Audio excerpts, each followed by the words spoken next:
مباركا فيه.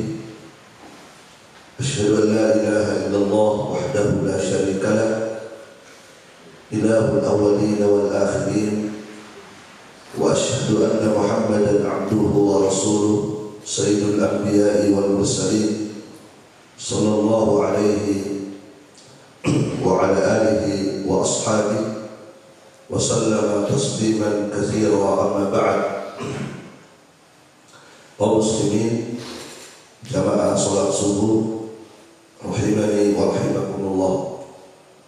Alhamdulillah, kembali kita bersyukur dan senantiasa memuji Allah Subhanahu wa ta'ala di subuh hari ini. Dengan nikmat Allah kita bisa hadir melangkahkan kaki kita menuju rumah Allah Subhanahu wa ta'ala untuk melaksanakan kewajiban kita salat subuh dengan berjamaah. Kita berharap semoga salat subuh yang kita kerjakan senantiasa diterima oleh Allah Subhanahu wa ta'ala dan mendapatkan keutamaan dan pahala yang besar dari Allah Subhanahu wa ta'ala, sebagaimana yang Nabi sebutkan dalam sebuah hadis. Yang kata Nabi sallallahu alaihi wasallam, "Man shalla al-isya'a fi jama'ah faka'annama qama nisfal lail." Barang siapa yang mengerjakan salat isya dengan berjamaah, maka seakan-akan dia telah mengerjakan solat setengah malam. Wa man shalla subha fi jama'ah, dan siapa yang mengerjakan solat subuh dengan berjamaah pula, faka'annama qama al-laila kullahu, maka seakan-akan dia telah mengerjakan solat semalam penuh. Seakan-akan dia telah mengerjakan solat semalam penuh. Ya, sholat subuh ini memang lebih istimewa dibandingkan dengan sholat yang lainnya.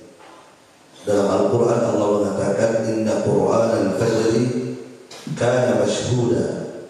Sesungguhnya bacaan di waktu subuh, maksudnya sholat subuh, itu disaksikan oleh para malaikat.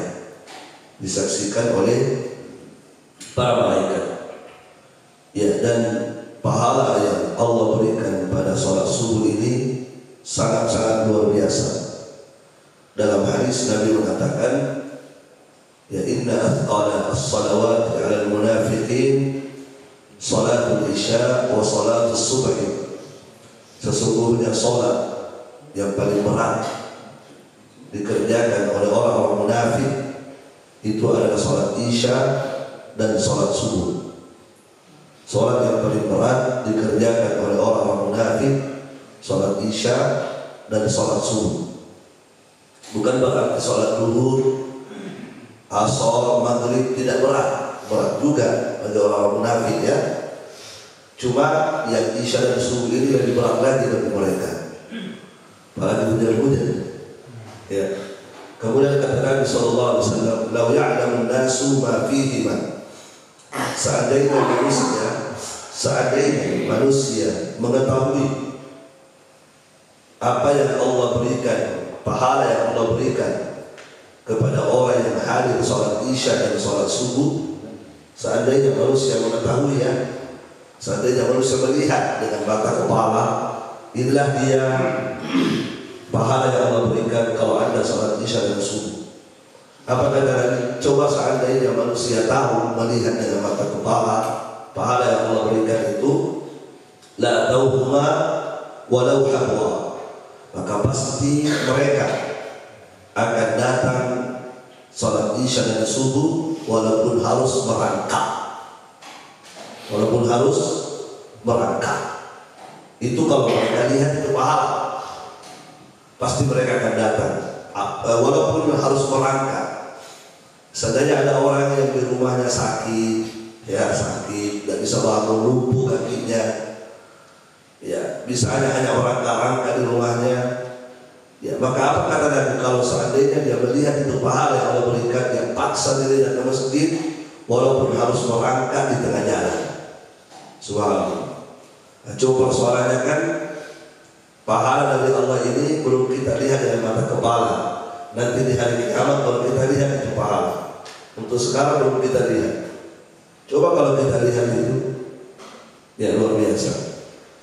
Ya, saya kira kalau dilihat itu pahala, tidak ada yang tidak sholat.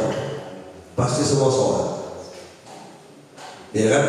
Pasti sholat. Tidak ada yang tidak sholat itu. Ya, mungkin sebagai gambaran saja, seandainya setiap pengurus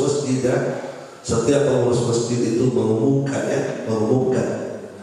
kepada warganya, siapa yang datang ke masjid Andalas ini atau masjid lainnya, siapa yang datang ke masjid sholat isya dan sholat subuh, maka pengurus akan memberikan kepadanya 1 unit mobil. Ya kan? Siapa yang datang sholat isya, maka Pak pengurus akan memberikan kepadanya 1 mobil. Kalau dia datang dan sholat subuh, dikasih lagi 1 rumah. Masya Allah. Dan mobil memang sudah parkir, banyak mobil sudah parkir di sini. Sudah dilihat kalau mereka ada mobil, macam-macam mobil. Ya, kemudian pengurus memberikan pengumuman seperti itu. Saya kira tidak ada yang tinggal di rumahnya, Pak. Semua datang ke masjid itu. Kenapa? Karena sudah terlihat di depan mata ini. Nah, jemaah sekalian, padahal apa yang Allah berikan itu di hari kiamat itu tidak ada nilainya dunia jika dibandingkan dengan apa yang Allah akan berikan di hari kiamat. Tidak ada sedikit pun nilainya dunia ini jika dibandingkan dengan nikmat Allah di hari kiamat. Lihat bagaimana Nabi SAW mengatakan ketika Nabi memberikan perumpamaan antara nikmat dunia dengan nikmat akhirat. Kata Nabi, "Mad dunya fil akhirah", perbandingan antara nikmat dunia dengan nikmat akhirat seperti kata Nabi, "Yaj'alu ahadukum usbu'ahu fil yamin", seperti kalian mencelupkan telunjukmu ke dalam air laut. Seperti kalian mencelupkan telunjuk kalian ke dalam air laut. Setelah dia tercelupkan, falyanzur bima yarji, coba angkat telunjukmu, lihat air laut yang melekat, yang membasahi telunjuk Anda, itulah dunia. Sementara air laut yang melimpah, itulah nikmat akhirat. Artinya apa? Nikmat dunia sangat sedikit sekali. Ya kan? Tidak ada apa-apanya. Jika dibandingkan dengan nikmat akhirat, itu luar biasa. Itu adalah gambaran dari tadi, air laut yang membasahi telunjuk Anda, itulah nikmat dunia, sangat sedikit. Sementara akhirat, itulah air laut yang begitu melimpah. Makanya Allah selalu mengatakan dalam Al-Quran tentang dunia itu, Allah selalu mengatakan mata'. Dunia itu mata'ud dunia, innamal hayatud dunia mata'. Allah selalu menggambarkan dunia itu seperti mata'. Apa itu mata'?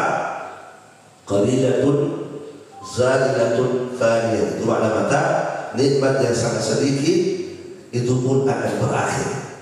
Nikmat yang sedikit itu pun berakhir, tidak dinikmati selama-lamanya. Ya, jadi jemaah sekalian, pahala yang Allah berikan itu luar biasa. Ya kan?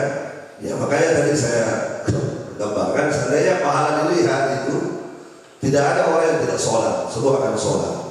Tidak ada orang yang tidak beribadah kepada Allah, semuanya akan beribadah kepada Allah Subhanahu wa Ta'ala. Ya, kata Nabi SAW, rak'atani khairun, rak'at al-fajr khairun minad dunya wa ma fiha. Salat sunnahnya 2 rakaat, salat sunnah 2 rakaat sebelum subuh, salat sunnahnya saja itu, apa kata Nabi, itu jauh lebih baik daripada dunia dan segala isinya. Itu baru salat sunnahnya. Allah Nabi sudah mengatakan jauh lebih baik daripada dunia dan segala isinya, apalagi dengan sholat wajibnya. Maka kita bersyukur kepada Allah Subhanahu wa taala yang telah memudahkan kita untuk datang ke masjid ini. Jadi ini bukan kebetulan Pak ya, bukan kebetulan kita datang. Ya, tapi ini semua adalah murni pertolongan dari Allah Subhanahu wa taala. Kita tidak akan bisa melaksanakan ibadah itu kalau bukan nikmat dari Allah, kalau bukan pertolongan dari Allah Subhanahu wa taala. Allah yang menggerakkan hati kita, Allah yang menjadikan hati kita cinta kepada ibadah. Betapa banyak saudara kita tidak Allah berikan nikmat itu oleh Allah Subhanahu wa taala. Allah tidak berikan kepada mereka nikmat itu. Ya, maka kita bersyukur. Semoga kita semua diberikan keutamaan ini senantiasa oleh Allah Subhanahu wa taala, dan kita juga memohon saudara-saudara kita yang lain juga mendapatkan taufik dari Allah Subhanahu wa taala. Dan jemaah sekalian, barakallahu fiik.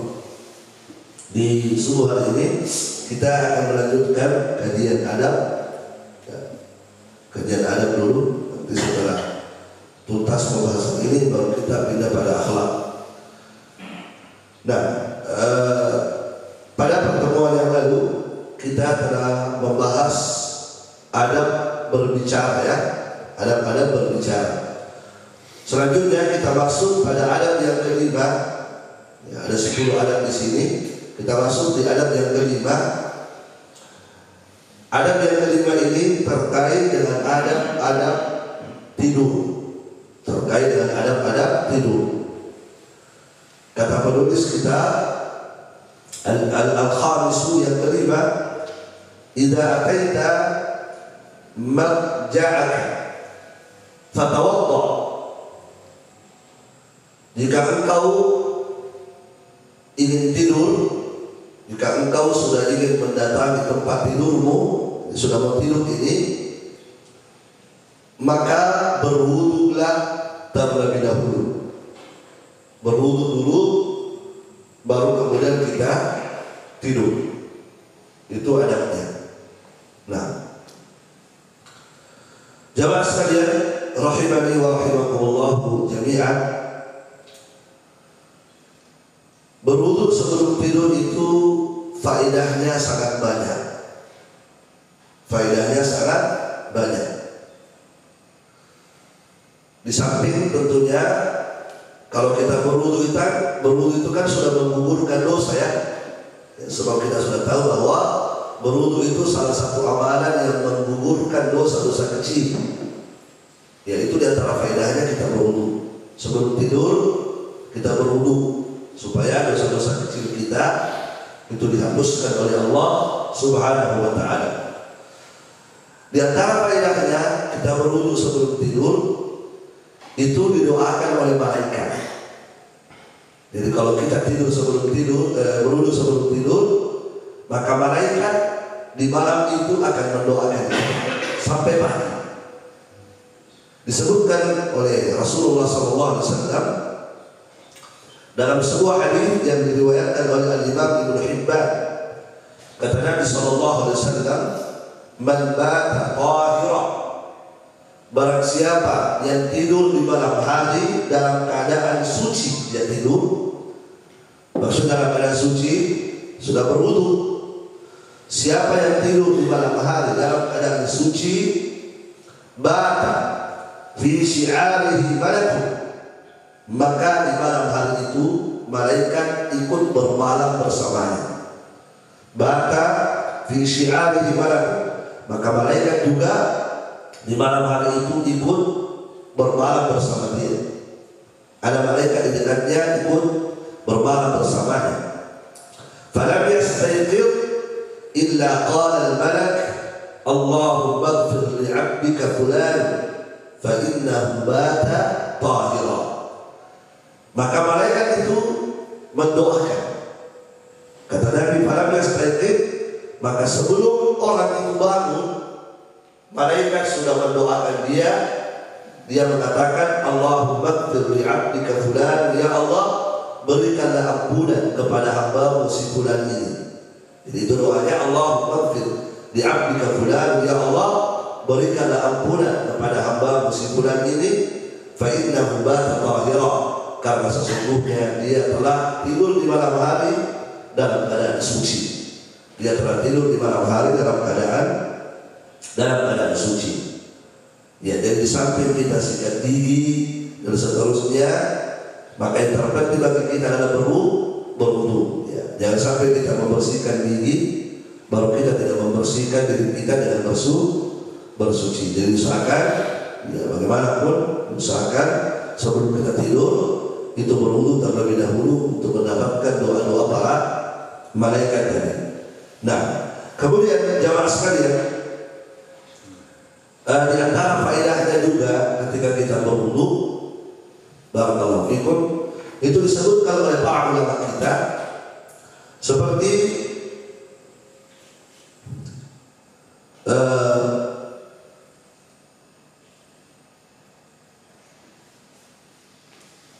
Al-Hafidz Ibnu Hajar Al-Asqalani, beliau menyebutkan, Al-Hafidz Ibnu Hajar Al-Asqalani menyebutkan di antara faedahnya berwudu itu, kata beliau, minha ayyabita ala taharati bi an la yabghatuhu al-maut wa yakunu ala hadatin kamilah.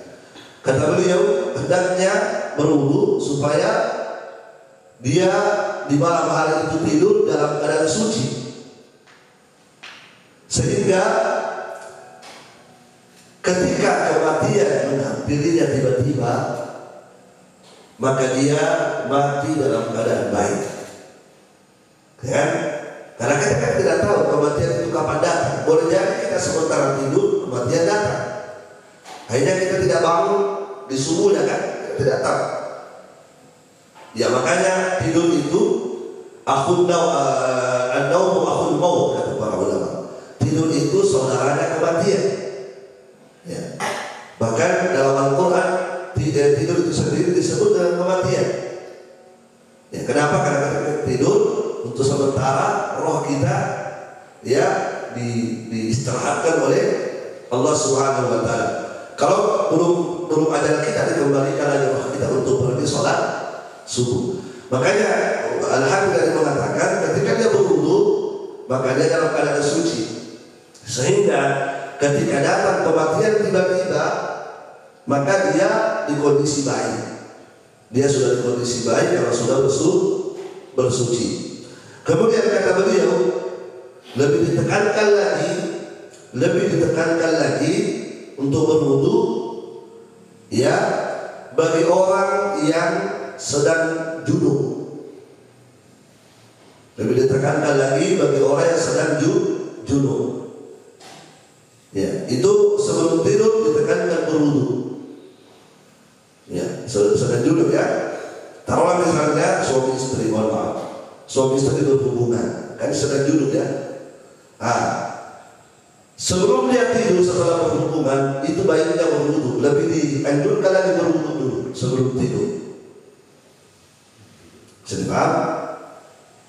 Jadi jangan langsung tidur setelah berhubungan. Sebaiknya sangat dianjurkan, lebih dianjurkan lagi bagi orang yang junub ini untuk berwudu terlebih dahulu sebelum tidur. Kenapa? Wa huwa ansyatu lil audi. Karena berwudu itu lebih memberi semangat untuk mengulang lagi. Lebih memberi semangat untuk mengulang lagi. Bisa dipaham? Nah, dan itu ada Islam juga ya. Orang yang berhubungan itu supaya semangat lagi mengulang itu dianjurkan berwudu dulu. Itu biasanya akan lebih membangkitkan lagi semangat. Nah, kemudian juga di antara faedahnya ketika berwudu ayyakuna asdaqa liru'yah wa ab'ada min talaqqi syaitan bihi. Biasanya orang berwudu itu, orang yang sering berwudu bahkan sudah menjadi kebiasaan, itu tidak mudah dipermainkan oleh syaitan dalam mimpinya. Karena syaitan kan bisa datang dalam mimpi dan mempermainkan manusia. Ya kadang menakut-nakuti manusia manusia, kadang menyiksa manusia, kadang mempermainkan manusia. Nah, orang yang sering berwudu itu tidak akan terjadi seperti itu. Tidak akan apa? Tidak akan dipermainkan oleh syaitan dalam mimpinya. Dan kalau dia bermimpi, orang yang suka berwudu sebelum tidur itu asdaqul ru'ya, mimpinya itu lebih benar. Artinya mimpinya itu jarang ada dari syaitan. Mimpi-mimpi baik, mimpi. Itu orang yang biasanya berwudu sebelum tidur. Kalau sudah menjadi kebiasaan, setiap tidur berwudu itu biasanya mimpinya mimpi-mimpi benar. Kalau dia bermimpi ya, mimpi benar. Nah, tapi kapan seseorang itu tidak pernah berwudu sebelum tidur, itulah biasanya orang itu kadang kalau bermimpi itu biasanya syaitan yang datang dari mimpinya, bukan yang lain. Syaitan yang datang itu dan mempermainkan dia dalam mimpi. Nah, ini bahaya. Apalagi orang sekarang kadang lebih banyak berpatok pada mimpinya. Saya bermimpi. Kadang-kadang itu dijadikan dalil. Itu dijadikan sebagai acuan. Padahal mimpi itu tidak selamanya benar. Mimpi itu banyak jenisnya. Ada mimpi dari syaitan, ada mimpi memang merupakan ilham dari Allah Subhanahu wa taala, tergantung. Ya, maka orang yang sudah orang yang dengan kebiasaannya berwudu sebelum tidur itu biasanya mimpi-mimpinya itu bukan permainan syaitan, mimpinya bukan. Barakallahu. Jelas ya? Itu faedahnya kata Al-Hafidz Ibnu Hajar. Nah, kemudian jemaah sekalian, barakallahu fikum. Ya, disebutkan pula oleh Nabi dalam hadis orang yang orang yang berwudu sebelum tidur, kata Nabi, fa in mitta 'alal fitrah. Jika seandainya engkau meninggal pada malam itu, dalam tidur engkau meninggal pada malam itu, apa kata Nabi? Mitta 'alal fitrah, maka engkau meninggal di atas fitrah. Engkau meninggal di atas fitrah. Ya, misalnya kita dengar kata fitrah ya, biasa diterjemah kesucian. Engkau meninggal di atas kesucian. Fa in asbahta khairan. Jika seandainya engkau tidak meninggal pada malam itu, masih mendapat di waktu subuh, maka di waktu itu engkau mendapatkan kebaikan dari Allah Subhanahu wa taala. Ini kalau engkau berwudu sebelum tidur. Jadi kalau Anda meninggal malam itu, Anda meninggal di atas fitrah. Kalau Anda tidak meninggal, maka di pagi harinya engkau mendapatkan kebaikan dari Allah Subhanahu wa taala. Nah, jadi itu yang pertama, adab sebelum tidur, yaitu kita berwudu terlebih dahulu. Kemudian kata beliau, wadam ala syiqqikal ayman. Kemudian tidurlah di atas lambung kananmu. Tidurlah di atas lambung kananmu. Ini cara tidurnya. Tidur di atas lambung kanan. Ya kan? Ya, ini miring, tapi ini yang bagian kanan di bawah, jadi ke kanan ya. Ya, karena ada cara tidur kan orang banyak macam-macam ya. Ada orang tidur terkurang, ada tidur terlentang, ada tidur miring ke kanan, ada miring ke kiri. Maka adab yang bagus itu ketika tidurnya bukan terkurang, tapi tidurnya itu miring ke kanan. Apa yang disebutkan oleh beliau di sini sesuai dengan hadis Nabi.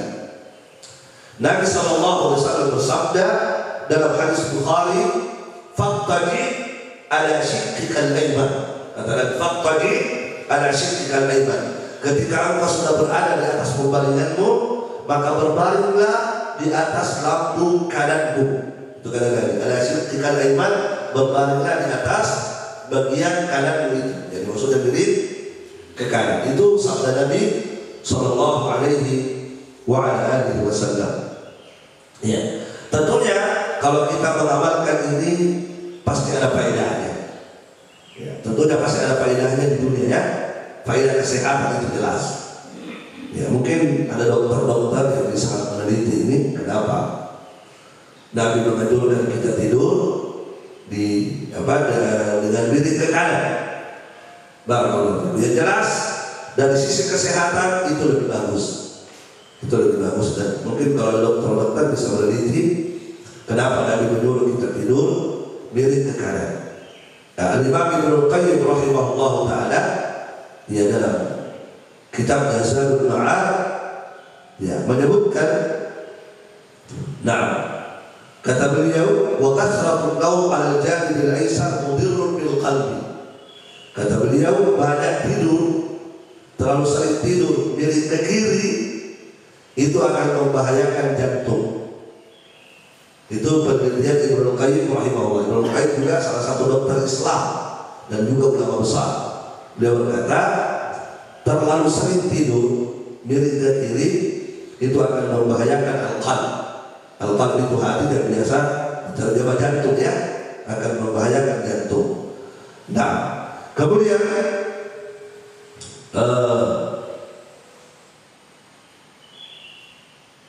wa arda'u lahum 'ala al-dhahr, dan tidur yang lebih jelek lagi itu tadi kurang bagus itu yang kiri. Kata Ibnu Qayyim, yang lebih jelek lagi, tidur yang lebih jelek itu adalah 'ala al-dhahr, tidur di atas dhahr. Dhahr itu ini ya, maksudnya terlentang. Itu lebih jelek daripada miring kiri. Nah, wala yadurru al-istilqa'u 'alaihi birraha min ghairi naum.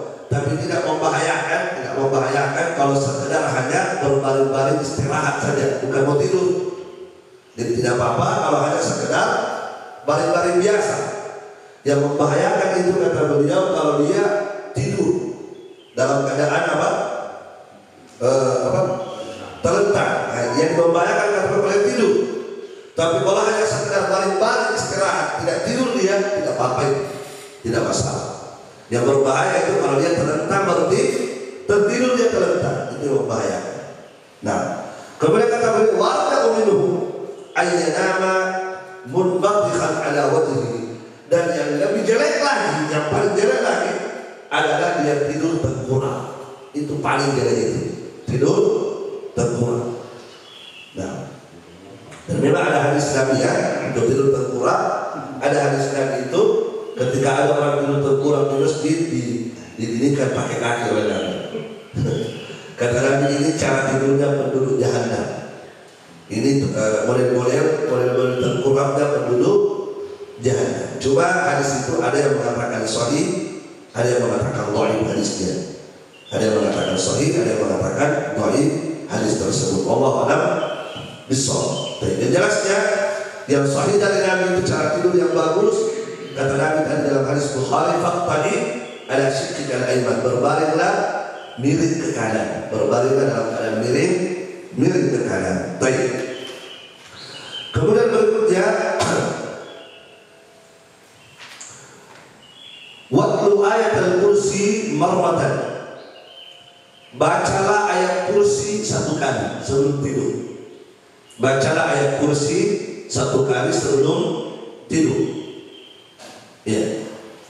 Ini faedahnya ayat membaca ayat kursi disebutkan oleh Nabi sallallahu alaihi wasallam. Kata Nabi, fa innaka la yazala 'alaika min Allah hafiz wa la yaqrabannaka syaitan hatta yusbiha. Kalau engkau membaca ayat kursi sebelum tidur, maka Allah Subhanahu wa taala akan senantiasa menjagamu di malam itu. Allah menjagamu di malam itu ketika kamu tidur. Dan syaitan tidak akan mendekati engkau di malam itu ketika kamu tidur sampai engkau bangun di subuh harinya. Jadi kalau kamu baca ayat kursi di malam itu sebelum tidur, Allah akan menjagamu di malam itu. Sebab kita tidak tahu ya, saat kita tidur ada santet, ada apa dan seterusnya datang, ya kan? Maka faedahnya membaca ayat kursi berdasarkan hadis Nabi, di malam itu Allah akan menjaga, dan syaitan tidak akan mendekatimu di malam itu ketika kamu tidur sampai engkau terbangun di subuh harinya. Makanya jamaah sekalian, orang yang terbiasa mimpi-mimpi buruk, kalau kita terbiasa mimpi buruk, ayo baca ayat kursi sebelum tidur. Tidak akan mimpi buruk maksud saya. Kenapa? karena mimpi buruk itu adalah syaitan. Dan Nabi sudah menjanjikan kepada kita, kalau Anda membaca ayat kursi, syaitan tidak akan mendatangi Anda dalam tidur Anda. Dia tidak akan datang kepada Anda dalam tidur Anda mengganggu Anda tidur. Itu faedahnya membaca ayat kursi. Dan ayat kursi memang adalah ayat yang paling ditakuti oleh syaitan. Ayat yang paling ditakuti oleh syaitan itu adalah ayat kursi. Ya walaupun ayat-ayat lain juga ditakuti oleh syaitan, tapi ayat kursi ini adalah ayat yang paling agung dalam Al-Quran Al-Karim. Jadi sebelum kita tidur dianjurkan membaca ayat kursi 1 kali. Wajma' kaffaika wa qra' fihima surat al-ikhlas wal mu'awwidhataini wanfuz fihima wamsah bihima mastata'ta min jasadika taf'al dhalika 3. Kemudian bisa juga di samping membaca ayat kursi, beliau juga berkata, engkau juga membaca al-mu'awwidhatain. Membaca al-mu'awwidhatain itu surah Al-Falaq dan An-Nas. Demikian pula membaca surah Al-Ikhlas. Jadi disunahkan juga membaca 3 surah, Al-Ikhlas, Al-Falaq dan An-Nas. Kemudian engkau ginikan tanganmu ya, gini, kemudian dibaca tadi Al-Ikhlas, Al-Falaq dan An-Nas. Setelah dibaca, kata beliau, tiupkan itu bacaanmu ke kedua telapak tanganmu. Tiupkan, ditiup bukan ditiup saja, tapi ada sedikit ludah ya. Bukan meludah juga, meniup tapi ada sedikit ludah yang keluar. Itu namanya apa? Setelah itu usapkan ke semua badan yang mampu kita usap. Itu dilakukan sebanyak 3 kali. Baca 1, ulang lagi. Qulhuwallahu ahad, Allahus samad. Sampai kurang Nas, setelah itu usap lagi ke badan. Itu dilakukan sampai 3 kali. Jadi itu bisa jadi pilihan juga. Jadi kalau misalnya kita sudah terlalu ngantuk dan tahan lagi, ya cukup ayat kursi saja, cepat ya. Ayat kursi saja sudah cukup. Tapi kalau Anda bisa mengamalkan ini juga lebih bagus. Nah, jamaah sekalian, ada juga bacaan yang sangat bagus diamalkan. Tapi ini kayaknya agak apa ya? Apalagi sudah ngantuk ya. Nah, seperti yang diajarkan oleh Nabi kepada putrinya Fatimah dan menantunya Ali bin Abi Thalib. Jadi Nabi pernah mengajarkan zikir sebelum tidur kepada Fatimah putrinya dan Ali bin Abi Thalib. Waktu itu Fatimah datang ke Nabi minta pembantu. Rumah tangga. Karena waktu itu Fatimah itu semua tangannya itu sudah luka-luka. Membantu pekerjaan suami, berat sekali pekerjaan suaminya dibantu oleh Fatimah. Sampai tangannya Fatimah itu sudah luka-luka badannya. Tangannya. Maka datang ke bapaknya, ayahnya beliau Rasulullah SAW. Ya Rasulullah, siapa tahu ada pembantu, saya mau butuh pembantu. Siapa tahu ada yang bisa dijadikan perempuan rumah tangga. Maka Nabi mengatakan, aku akan mengajarkan kepada kalian berdua. Waktu itu Nabi datang ke rumahnya putrinya Fatimah. Ternyata Fatimah dan suaminya sudah mau tidur, sudah ada sempat tidur. Nabi berkata, tetap di tempat tidurmu, saya akan mengajarkan kepadamu sebuah bacaan sebelum tidur. Kata Nabi, ini bacaan ini lebih baik daripada pembantu. Apa itu? Nabi mengatakan, kalau engkau sudah ingin tidur, maka bacalah Subhanallah 33 kali, Alhamdulillah 33 kali, Allahu Akbar 34 kali. Jadi sama dengan zikir sholat. Kan? Apa kata Nabi? Kalau engkau sudah ingin tidur, sudah di atas tempat tidurmu, sudah mau tidur, baca Subhanallah 33 kali, Alhamdulillah 33 kali, Allahu Akbar 33 kali. Kata Nabi, fahuwa khairun lakuma minal khalid. Maka ini jauh lebih baik bagi kalian berdua daripada pembantu. Jauh lebih baik daripada pembantu. Jamaah sekalian, kenapa Nabi Kenapa Nabi mengaitkan bacaan itu dengan pembantu? Apa hubungannya? Kenapa Nabi mengatakan bacaan itu sebelum tidur jauh lebih baik daripada pembantu? Apa hubungannya? Kata para ulama, karena dzikir itu tadi, kalau dibiasakan dibaca setiap mau tidur, setiap tidur dibaca itu akan memberikan kekuatan fisik. Dzikir itu apa? Dzikir itu akan memberikan kekuatan fisik pada seorang hamba, sehingga dia tidak butuh lagi pembantu. Kenapa dia bisa kerjakan semuanya tanpa pembantu? Menguatkan fisiknya itu dzikir. Itu maksudnya. Makanya tadi Fatimah ketika minta pembantu, apa kata Nabi? Nabi tidak kasih pembantu. Justru Nabi memberi apa? Bacaan. Kalau kau baca ini, kamu tidak butuh lagi pembantu. Kenapa? Karena bacaan ini akan menguatkan fisikmu. Bisa dipahami? Jadi orang yang terbiasa berzikir sebelum tidur itu, yakin Pak, fisiknya lebih kuat. Zikir itu menguatkan, bukan hanya menguatkan roh, menguatkan hati, tapi juga menguatkan badan kita. Jadi orang yang terbiasa berzikir, zikir pagi petang, zikir sholat, zikir banyak zikirnya, apalagi zikir mau tidur, itu biasanya fisiknya lebih kuat. Lihatlah bagaimana fisiknya Ali. Bapak tahu bagaimana fisiknya Ali? Oh, luar biasa. Ali bin Abi Thalib itu contoh luar biasa fisiknya. Ketika terjadi perang Khaybar, perang melawan Yahudi. Waktu itu yang ditunjuk oleh Nabi jadi pemimpin pasukan adalah Ali. Waktu itu yang ditunjuk. Padahal ada Umar, ada di situ ada Umar, ada Abu Bakar, ada banyak sahabat, tapi yang ditunjuk oleh Nabi menjadi pemimpin pasukan adalah Ali bin Abi Thalib. Diceritakan oleh banyak sahabat ketika Ali bin Abi Thalib bertempur, waktu itu pedang Ali bin Abi Thalib itu patah. Kemudian perisai kan, bawa perisai, itu perisainya juga pecah perisainya Ali bin Abi Thalib. Maka apa yang dijadikan perisai oleh Ali bin Abi Thalib? Tiba-tiba Ali bin Abi Thalib melihat ada sebuah pintu besi yang jebol. Diambil pintu besi itu, dijadikan perisai. Pintu besi diambil, dijadikan perisai oleh Ali bin Abi Thalib. Para sahabat berkata, setelah selesai perang, kami mengambil pintu besi itu, kami angkat. Hampir 10 orang ingin mengangkat itu pintu besi, tidak bisa diangkat. Jelas ya? Kami heran, kok bisa pintu besi diangkat? Ali seperti apa sih gini-gini? Setelah selesai perang, pintu besi itu tadi kami angkat, beberapa orang kami angkat. Kami tidak bisa angkat itu pintu besi. Tapi Ali bin Abi Thalib luar biasa.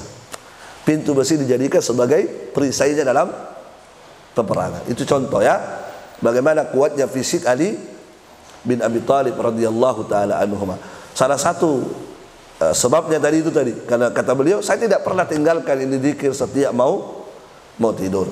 Jamaah sekalian rahimani wa rahimakumullah. Kemudian terakhir ya, setelah kita terbangun, saat kita terbangun ya dianjurkan bagi kita membaca zikir lagi ya. Alhamdulillahilladzi ahyana ba'dama amatana wa ilaihin nusyur. Jadi sebelum kita bangun jangan lupa baca doa dulu itu. Alhamdulillahilladzi ahyana ba'dama amatana wa ilaihin nusyur. Segala puji hanyalah milik Allah yang telah menghidupkan kami setelah kami mati. Ya kan, makanya tidur itu disebut kematian, mati kecil istilahnya. Segala puji hanya milik Allah yang telah menghidupkan kami kembali setelah Allah mematikan kami, dan hanya kepadanya lah kita akan dikumpulkan oleh Allah Subhanahu wa ta'ala. Barakallahu fiik. Selesai pembahasan terkait dengan adab-adab tidur. Nah, insyaallah ta'ala di pertemuan berikutnya kita akan pindah pada adab yang keenam. Adab keenam ini terkait dengan adab-adab bersin. Adab-adab bersin. Itu juga ada adabnya, ada aturan-aturan dalam agama kita tentang orang-orang yang bersin. Barakallahu fiik. Baik, cukup? Ada pertanyaan? Iya, silakan. Waalaikumsalam warahmatullahi wabarakatuh. Yang pertama tadi ada, kalau kita berwudu didoakan oleh malaikat, apa isi doanya malaikat ini? Ya. Yang kedua, tadi zikir ini kapan dilakukan, pada saat apa boleh dilakukan pada saat sudah berbaring atau sebelum berbaring? Iya. Baik. Jadi yang pertama tadi doanya malaikat ya, ketika kita berwudu sebelum tidur didoakan oleh malaikat. Doanya tadi Allahumma gfir li abdika fulanun. Itu doanya. Allahumma gfir li abdika fulanun. Ya Allah, berikanlah ampunan kepada hambamu si fulan ini. Fa innahu bata tahira, karena dia telah tidur dalam keadaan suci. Jadi itu doanya didoakan ampunan oleh malaikat Allah Subhanahu wa taala. Yang kedua tadi zikir-zikir tadi yang kita sebutkan, ayat kursi, kemudian al-ikhlas, al-falaq, an-nas, atau yang subhanallah alhamdulillah, kapan dibaca? Apakah sebelum berbaring atau saat berbaring? Boleh dua-duanya. Bisa dibaca sebelum berbaring, boleh saat berbaring. Yang penting belum tidur. Ya, jadi bebas. Yang penting belum tidur. Mau dibaca duduk, mau dibaca sambil berbaring, semuanya boleh. Nah, cuma bagusnya duduk. Kenapa? Karena kalau tidur biasanya tidak sadar langsung tidur.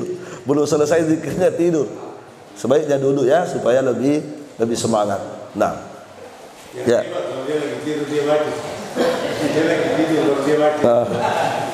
Ya silakan.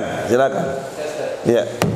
Jika kita urus sebelum tidur untuk menjaga kesucian, kan? Ya. Nah, kita di tempat tidur itu biasa waktu pegang istri dulu, so. Ya. Ngobrol sama istri, apakah itu merusak wudhunya atau tidak? Gitu. Ya, bagus.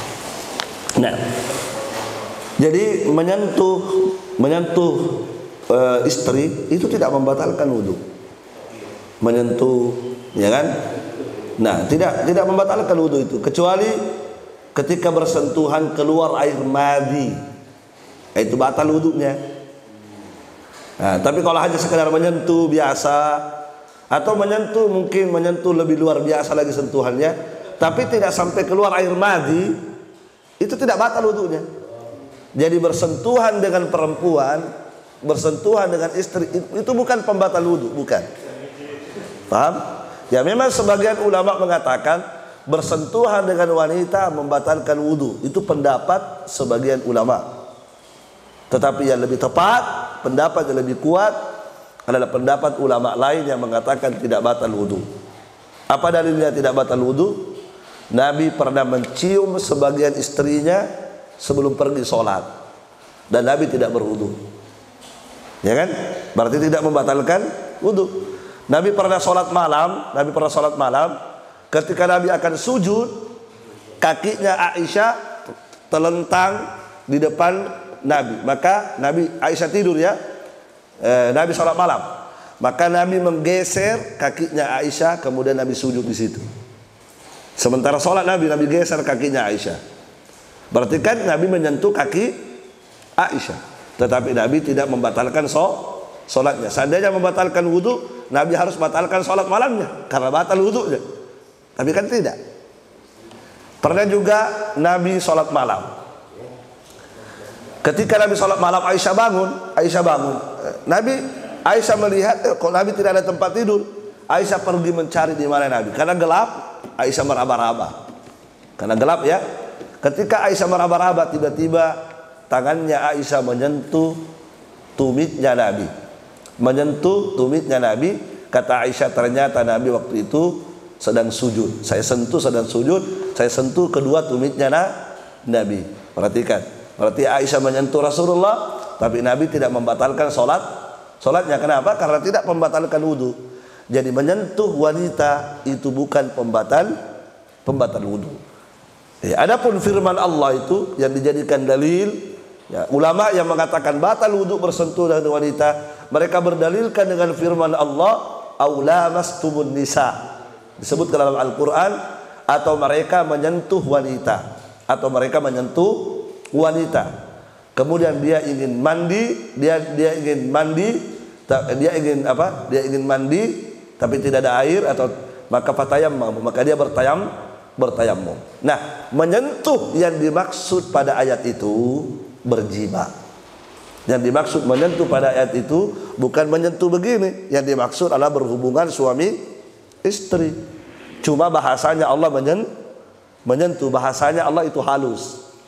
Itu yang dipahami oleh sebagian ulama. Ya menyentuh katanya, sesuai dengan teks ayat menyentuh. Tapi sebenarnya yang diinginkan Allah bukan menyentuh biasa, tapi menyentuh dalam arti berhubungan suami istri. Ya, jadi tidak membatalkan wudu ya. Kecuali tadi apa? Kalau dia menyentuh kemudian keluar air madi. Ya, maka batal wudunya karena air madi itu membatalkan wudu, dan najis juga itu air madi. Nah. Ya. Ya, tidak batal juga. Tidak batal. Ya, biar bukan istri kita, tidak batal. Ya, itu tadi karena kita tidak punya dasar. Kita harus punya dalil. Apa dasarnya membatalkan wudu? Kan begitu. Ya. Dasarnya ulama itu ayat itu tadi. Aula mastumun nisa, menyentuh wanita. Ya kan, sementara kita sudah sebutkan tadi bahwa menyentuh pada ayat itu, kalau kita lihat tafsir, itu sebagian ulama tafsir mengatakan menyentuh yang dimaksud adalah berhubungan suami istri. Karena dalam Al-Qur'an, banyak ayat dalam Al-Qur'an Allah membahasakan menyentuh, tapi yang diinginkan oleh Allah berhubungan. Contoh firman Allah, ya ayuhan nabi, idza talaqtumun nisaa. Ya. Ya ayyuhalladzina idza talaqtumun nisaa fama lakum alaihinna min iddatin ta'tadunaha. Wahai orang-orang beriman, jika kalian telah mentalak istri-istri kalian malam tamassuhunna, sebelum kalian sentuh, berarti kalau bahasa Allah sebelum kalian sentuh, maka tidak ada iddahnya itu wanita. Jadi kalian ketika mentalak istri kalian sebelum kalian sentuh, maka itu istri yang ditalak tidak ada masa iddahnya. Nah, kata menyentuh pada ayat itu apa yang dimaksud?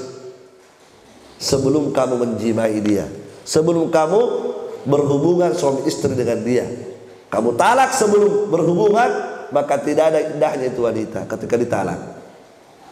Berarti kalau sudah berjima dengan istri baru ditalak, itu baru ada masa iddah. Perhatikan pada ayat itu Allah membahasakan dengan menyentuh. Yang diinginkan apa menyentuh? Berhubungan suami istri. Sama dengan ayat itu tadi. Yang dimaksud aula mastumun nisa adalah berhubungan suami istri. Kemudian kalian ingin mandi, tidak ada air, maka bertayamumlah kata Allah Subhanahu wa ta'ala. Dan itu penafsirannya Ibnu Abbas, sahabat Nabi Abdullah Ibnu Abbas, salah satu sahabat Nabi, menafsirkan bahwa yang dimaksud menyentuh pada ayat itu adalah berhubungan suami istri. Nah, seperti itu. Ya. Terima kasih. Assalamualaikum warahmatullahi wabarakatuh. Waalaikumsalam warahmatullahi wabarakatuh. Terima kasih atas kesempatannya. Melihat daripada proses pembahasan masalah junub ya,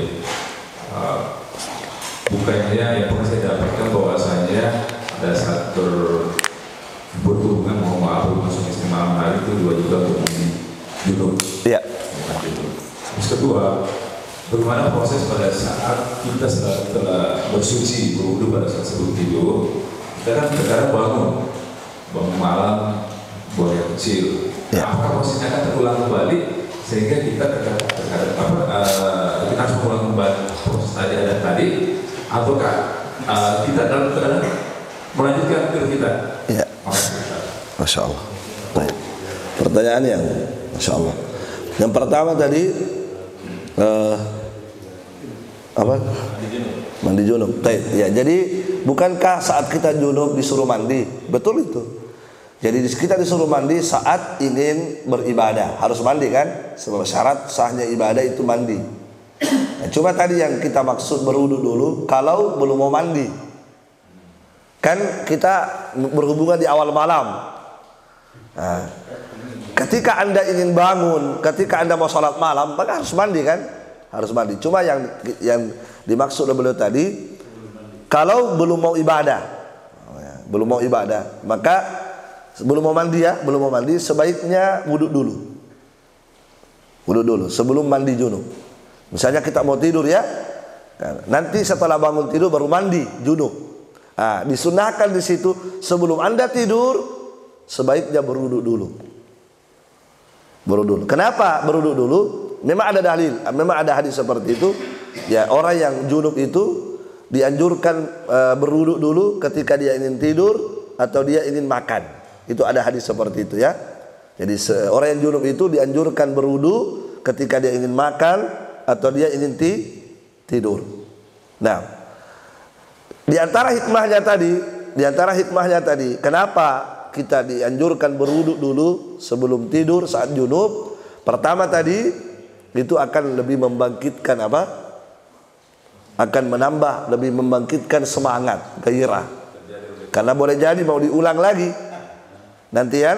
Nah, itu faedahnya berwudhu itu tadi, ansyatul au, lebih membangkitkan semangat untuk mengulang. Nah, ya, kemudian yang kedua tadi ya, terbangun. Nah, apakah kita berwudhu lagi? Iya, berwudhu lagi ya, karena wudhu kita batal. Ya, kita misalnya tidur jam 9, bangun jam 1, kencing. Apakah kita berwudhu lagi? Ya, berwudhu lagi kalau mau. Sunnah ya, sunnah. Berwudhu lagi kalau mau. Karena boleh jadi jam 3 meninggal kita. Ya kan? Nah, itu tadi faedahnya tadi, supaya kita meninggal di atas kesucian. Nah, saat kita bangun kencing berarti kan batal wudhu kita. Maka disunahkan lagi berwudhu supaya kita dalam kondisi suci lagi. Allah a'lam. Iya, proses berwudhu kembali. Nah, apa kita mengulangi lagi adat-adat mulai dari Al-Fatihah, kursi dan zikir itu sudah tetap mengulang? Iya, tidak perlu. Tidak perlu kita ulang. Yang diulang itu wudhunya saja. Kalau ayat kursi saya sudah selesai. Jadi cukup yang kita ulang itu wudhu saja. Nah, barakallahu fiik. Iya. Ini yang biasa bikin repot juga. Kita sudah mau kentut lagi. Apakah diulangi wudhunya? Wudhu. Iya. Kalau kentut ya diulangi lagi karena batal wudhu. Ya, yang jelasnya kalau batal wudhu diulangi lagi wudhu. Karena dianjurkan tidur dalam keadaan suci. Nah. Tapi bukan wajib Pak ya, bukan wajib itu berwudu ya. Artinya dianjurkan. Andai kata Anda tidak mau berwudu, tidak masalah juga, tidak berdosa. Cuma ada faedahnya ketika kita berwudu saat tidur. Nah, masih ada? Cukup ya? Cukup. Subhanakallahumma bihamdik, asyhadu an la ilaha illa anta, astaghfiruka wa atubu ilaik. Wassalamualaikum warahmatullahi wabarakatuh.